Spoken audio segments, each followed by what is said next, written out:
Yeah, welcome back to GML Gospel Foundation. If you're just joining us, I'm Enes and I'm going to be your host. Last video we talked about sin. So this video we're going to talk about the 10 commandments, types of sin, and we're going to start with the first commandment, which is idolatry. So before we continue, I would like you guys to subscribe, hit the subscribe button, hit the notification button to get notified on any video we drop new.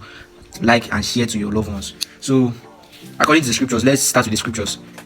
You can go to Exodus chapter 20. Exodus chapter 20, that's where God gave us the 10 commandments. The 10 commandments, Exodus chapter 20. So the 10 commandments God gave us was to guide us as Christians on the path and on the way we should follow. That we make us go on the right path. To guide us on the right path we should follow. So the first commandment that God gave, the first and the highest of all the commandments is that one that God say, thou do not serve any other God beside me, because I am the one that brought you out from the land of Egypt.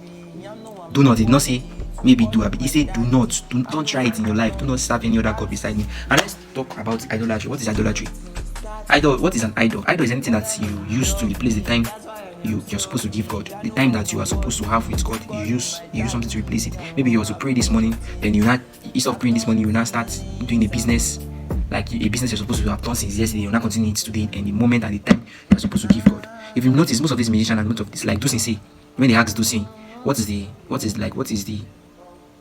special thing behind your presence with God? What is that key point? What is that secret behind your? It's just key. He said the secret is that I keep time. I have enough time with Him. If you have enough time with God, your life will be wonderful, very wonderful.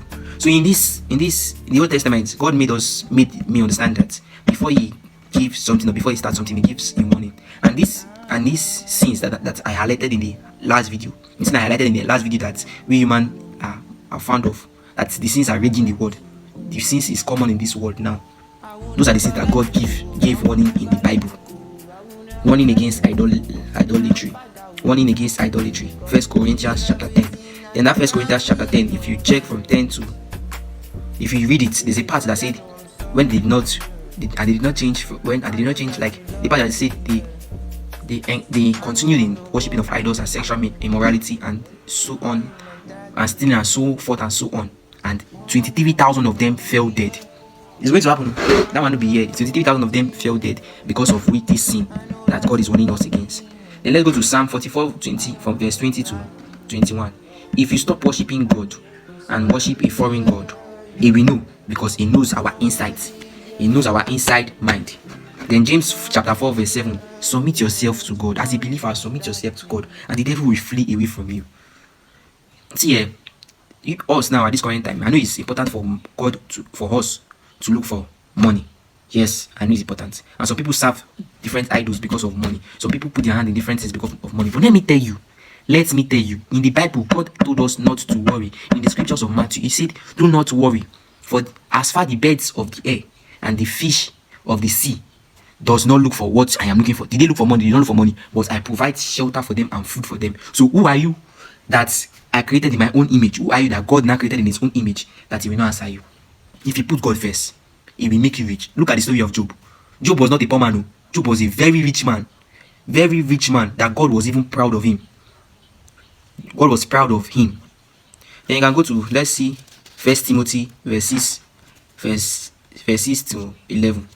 You see, those who desire to be rich will fall into temptation. If you desire to be rich, you will fall into temptation, because money is the root of all evil. Do not desire to be rich. Desire God. Put God first and tell God what you want. He will make you rich. He will make you rich. Than you putting that thing is, see, temptation is that our evil desire. Us now putting that desire in our mind, falling into that temptation. We are using that period. And that period we are supposed to serve God. Because of that evil desire in our mind, we continue seeking for different ways. The devil we open our eye to different channels of hell. We open our eye to different channels of hell, and we are turning that our evil desire to a God to us. So God is very angry with this. Then let us look at the second commandment, as God says, do not use the name of the Lord for evil purpose. Do not call the name of the Lord in vain.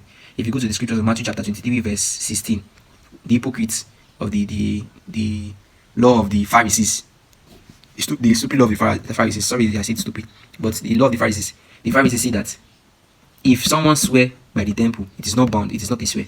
But if he swear by the good that is in the temple, That's when you are swearing. It does that make sense to you? You, normal, does that make sense? Then hear this one again. If someone swear by the altar, it is not bound. It is not a swear if you swear by the altar, but if you swear by the gift of the altar, it is a bond. Jesus said that this is nonsense. Jesus told them that this law that I just said now was the law of the Pharisees. That's when Jesus said that this is nonsense. If you swear by the temple, you swear by everything in the temple. If you swear by the altar, you swear by everything in the altar. If you swear by heaven, you swear by God's throne and everything in heaven. So do not swear. Do not call the name of the Lord in vain. It is not good. Do not swear to avoid anything. If you swear by the ground, you swear by everything on the ground. Both the good and the dead, both everything on the ground. You swear by. So do not swear. It is not good to swear. It's not good to call the name of God in vain. That's the commandments. So I pray that God give us the strength and the zeal to continue. You can look at the example. Let me give you some example. Look at the example of Brazil now serving idols. Their immorality, cultural dance and festival. See what it led them to now. God is a merciful God. Do not put him to test. Do not forget to subscribe and like this channel. Thank you.